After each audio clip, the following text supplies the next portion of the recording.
Welcome back, ladies and gentlemen, to another episode of the Lore of League of Legends. People have been asking me to do this for a couple of weeks now, and due to time constraints I haven't had the chance until now. Without further ado, I present to you a narrative of the Burning Tides, the Reckoning. Enjoy.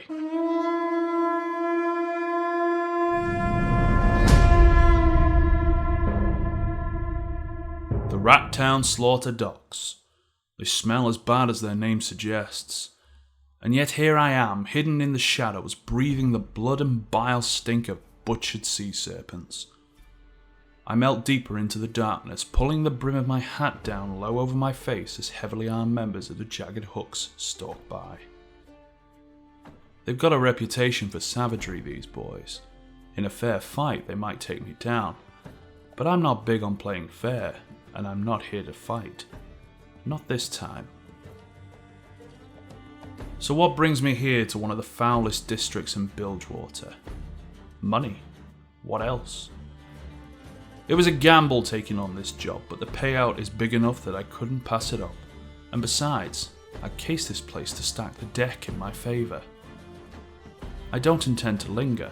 I want to be in and out as quickly and as quietly as possible.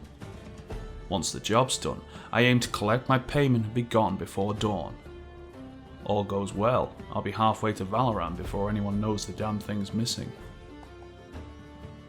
The thugs turn the corner of the massive slaughter shed. It means I've got 2 minutes until they swing back around. Plenty of time. The silver moon slides behind a bank of clouds, covering the wharf in shadow. Crates from the day's work are scattered across the dock. It makes for easy cover. I see lookouts on top of the main warehouse, silhouettes standing watch, crossbows in hand. They're gossiping loudly like fishwives. I could be wearing bells and these idiots still wouldn't hear me.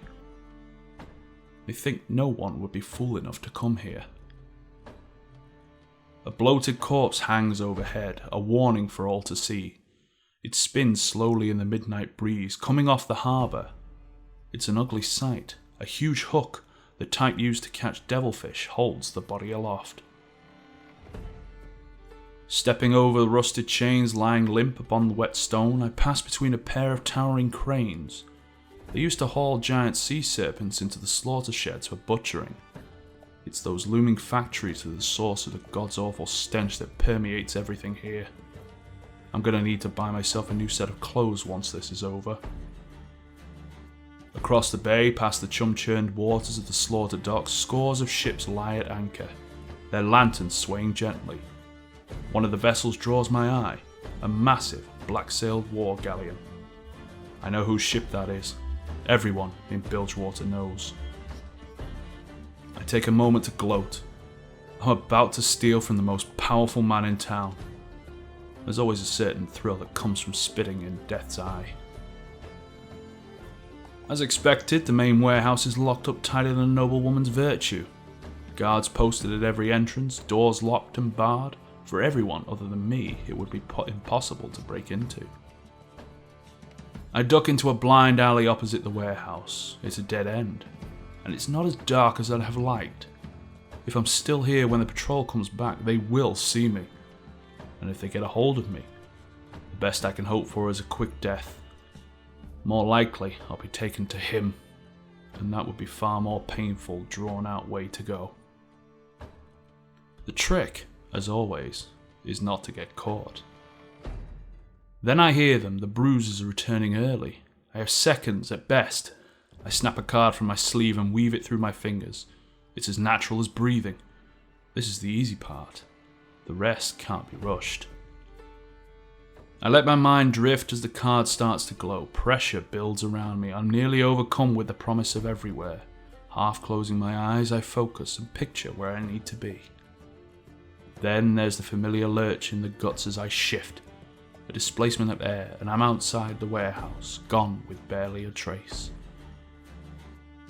Damn, I'm good. One of the jagged hooks outside might glance up the alley and notice a single playing card falling to the ground, but probably not. It takes a moment for me to get my bearings. Dim light from the lanterns outside creeps in through the cracks in the walls. My eyes adjust. The warehouse is crowded, stacked high with treasures from all over the 12 seas, gleaming suits of armour, exotic works of art, shining silks, all things of considerable value, but not what I'm here for. My attention is drawn to the loading doors at the front of the warehouse, where I know I'll find the most recent arrivals. I run my fingertips across the various cartons and crates until I come to a small wooden box. I can feel the power emanating from within. This is what I'm here for. I unlatch the lid. My prize is revealed, a knife of exquisite design lying upon a bed of black velvet. I reach for it. I freeze. There's no mistaking that sound. Before he even speaks, I know who's standing behind me in the darkness. TF, says Graves. It's been a long time. I've been here for hours. Some folks might get bored standing still this long, but I've got my anger to keep me company. I ain't leaving this spot until I settle the score. Long after midnight, the snake finally shows. He suddenly appears in the warehouse using that same old magic trick. I prime my shotgun, ready to turn him inside out. After years spent looking for that treacherous son of a bitch, here he is. Dead to rights at the end of Destiny's barrels. TF, I say. It's been a long time. I had better words ready for this moment. Funny how they all went out the window as soon as I saw him. But TF? His face shows nothing. No fear, no regret, no hint of surprise. Not even while facing down a loaded gun. Gods damn him. Malcolm, how long have you been standing there? He asks. The smile in his voice enrages me. I take aim. I can pull the trigger and leave him deader than sea scum. I should. Not yet, though. I need to hear him say it. Why'd you do it? I ask, knowing full well he'll just come back with something clever. Is the gun really necessary? I thought we were friends. Friends. The bastard's mocking me. Now I want to tear his smug head off. But I've got to keep my cool. You're looking as dapper as ever, he says. I look down at the devilish bites on my clothes. I had to swim to get past the guards. Ever since he got a little money, TF's been stickier for appearance. I can't wait to mess him up. But first I want answers. Tell me why you left me to take the fall, or they'll be picking bits of your pretty face out of the rafters. This is how you got to deal with TF. Give him room, and he'll pull your strings till you don't know which end's your ass. His slipperiness came in handy when we were partners. 10 damn years in the locker. Know what that does to a man? He doesn't. For once, he's got nothing cute to say. He knows he did me wrong. They did things to me that would have driven most men mad.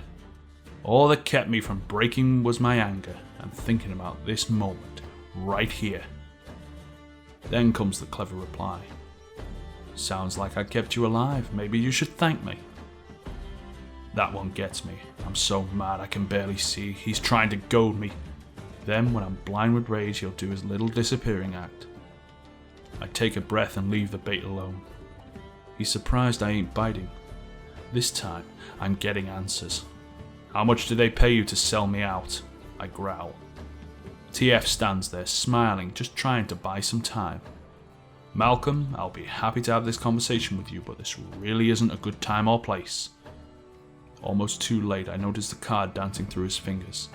I snap out of it and squeeze the trigger. Blam! His card's gone. Almost took his damn hand off too. Idiot! He barks. I finally made him lose his cool. You just woke up the whole damned island! You know whose place this is? I don't care. I ready a second shot. I barely see his hands move, then cards explode all around me. I fire back, not sure if I want him dead or just almost dead. Before I can find him again in the smoke, fury and splintering wood, a door gets kicked open. A dozen thugs come roaring in just to add to the damn mess. So, do you really want to do this? TF asks, ready to throw another fistful of cards at me. I nod and hold my gun steady on him. It's time to settle up. Things get ugly, fast. The whole damn warehouse is crawling with jagged hooks, but Malcolm couldn't care less. I'm all he's interested in. I sense Graves' next shot coming and turn away. The boom of his gun is deafening. A box explodes where I'd been a fraction of a second earlier.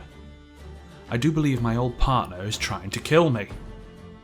Somersaulting over a stack of mammoth ivory, I whip a trio of cards in his direction. Before they hit home, I'm already ducking into cover, looking for an out. I only need a few seconds. He curses loudly, but the cards won't do any more than slow him down. He's always been a tough bastard, stubborn too. Never knows when to let things go. "You ain't getting away, TF," he growls. "Not this time." Yep, that trait's still riding him hard. He's wrong though, as usual. I'll be taking my leave as soon as possible. There's no use talking to him when he's out for blood. Another blast and shrapnel ricochets off a priceless suit of Damascian armour, embedding into the walls and floor. I dart left and right, weaving and feinting, sprinting from cover to cover. He sticks with me, roaring his threats and accusations, his shotgun barking in his hands. Graves moves fast for a big man. I'd almost forgotten that. He's not my only problem. The damn fool stirred up a hornet's nest with all this shooting and hollering. The jagged hooks are all over us, but they're smart enough to leave some men barring the main doors. I have to get gone, but I'm not leaving without what I came for. I've led Graves on a merry dance around the warehouse, and I arrive back where we started a moment before he does. There are hooks between me and my prize and more coming, but there's no time to wait. The card in my hand glows red and I hurl it dead center of the warehouse doors. The detonation blows them off their hinges and scatters the hooks. I move in. One of them recovers faster than I expected, and he swings at me with a hatchet. I sway around the blow and kick out his knee, hurling another spread of cards at his friends to keep them honest. My path clear, I swipe the ornate dagger I've been hired to steal, hooking it into my belt. After all this trouble, might as well get paid. The gaping loading doors beckon, but there are too many damned hooks piling it. There's no way out there, so I make for the only quiet corner left in this madhouse. A card is dancing in my hand as I prepare to shift, but as I start to drift away, Grave appears, stalking me like a rabid bear. Destiny bucks in his grip and a jagged hook is shot to tatters. Graves' glare is drawn to the card glowing in my hand. He knows what it means and swings the smoking barrels of his gun at me. I'm forced to move, interrupting my concentration. "Can't run forever," he bellows after me. For once, he's not stupid. He's giving me the time I need. He's keeping me off my game, and the thought of being taken down by these hooks is starting to weigh on me. Their boss is not known for his mercy. Among the dozen other thoughts rattling around my head is the nagging feeling I've been set up. I've thrown an easy job out of nowhere, a big score just when I need it most, and surprise, there's my old partner standing there, waiting for me. Someone a lot smarter than Graves is playing me for a fool. I'm better than this. I kick myself for being sloppy, but there's a dock full of goons waiting to save me the trouble. Right now, all that matters is getting the hell away from here. 2 blasts from that damn gun of Malcolm's send me scurrying. My back slams against a dusty wooden crate. A crossbow bolt lodges in the rotted wood behind me, just inches from my head. "No way out, sunshine!" Graves yells. I look around and see fire from the explosion starting to spread to the roof. He may have a point. "We've been sold out, Graves," I shout. "You'd know all about that," he replies. I try reasoning with him. "We work together, we can get out of this." I must be desperate. "I'd see us both dead before I trust you again," he snarls. I didn't expect anything else. Talking sense to him just makes him angrier, which is exactly what I need. The distraction buys me just enough time to shift outside the warehouse. I can hear Graves roaring inside. No doubt he just rounded on my spot only to find me gone. A single card on the ground, taunting him. I launch a barrel of cards through the loading doors behind me. It's long past time for subtlety. I feel bad for a moment about leaving Graves in a burning building, but I know it won't kill him. He's too stubborn for that. Besides, a fire on the docks is a serious deal in a port town. It might buy me some time. As I search for the quickest way off the slaughtered docks, the sound of an explosion makes me look over my shoulder. Graves appears, stepping through the hole he'd just blown out the side of the warehouse. He's got murder in his eyes. I tip my hat to him and run. He comes after me, shotgun booming. I have to admire the man's determination. Hopefully, it won't kill me tonight. The The young urchin's eyes were wide and panicked as he was led towards the captain's quarters. It was the agonised screams emanating from the door at the end of the passageway that gave him second thoughts. The cries echoing through the claustrophobic decks of the enormous black warship were heard by every crewman aboard the Deadpool, as intended. The first mate, his face a web of scars, rested a reassuring hand on the boy's shoulders. They came to a halt before the door. The child winced as another tortured wail issued from within. "Steady," said the first mate. "The captain will want to hear what you've got to say." With that, he rapped sharply on the door. It was opened a moment later by a hulking brute with facial tattoos and a broad, curved blade strapped across his back. The boy didn't hear the words spoken between the two men. His gaze was locked on the heavy-set figure seated with his back to him. He was a big man, the captain, and of middling years. His neck and shoulders were thick and bullish, his sleeves were rolled up and his forearms slick with blood. A red greatcoat hung from a peg nearby, alongside his black tricorn. "Gangplank," breathed the urchin, his voice thick with fear and awe. "Captain, I figured you'd want to hear this," said the mate. Gangplank said nothing, nor did he turn, still intent as he was on his work. The scarred sailor nudged the boy forward. He stumbled before he caught his footing and shuffled closer. The child approached the captain of the Deadpool as he would a cliff's edge. His breath quickened as he caught full sight of the captain's work. Basins of bloody water sat upon Gangplank's desk, along with an array of knives, hooks, and gleaming surgical implements. A man lay upon the captain's workbench, bound tightly with leather straps. Only his head was free. He looked around in wild desperation, neck straining, his face covered with sweat. The boy's gaze was inexorably drawn to the man's flayed left leg. The urchin suddenly realised he couldn't remember what he came here to do. Gangplank turned from his work to stare at the visitor. His eyes were as cold and dead as a shark's. He held a slender blade in one hand, delicately poised between his fingers like a fine paintbrush. "It's a dying art, Scrimshaw," said Gangplank, his attention returning to his work. "Few have the patience for carving bone these days. It takes time, see. Every cut has a purpose." Somehow the man was still alive, despite the ragged wound in his leg. The skin and flesh peeled back from his thigh bone. Transfixed with horror, the lad saw the intricate designs the captain had carved upon that bone. Coiling tentacles and waves. It was delicate work, beautiful even. That just made it even more terrible. Gangplank's living canvas sobbed. "Please," he moaned. Gangplank ignored the pathetic plea and set down his knife. He splashed a cup of cheap whiskey over his work, clearing it of blood. The man's scream threatened to rip his own throat out until he slumped into merciful unconsciousness, his eyes rolling back in his head.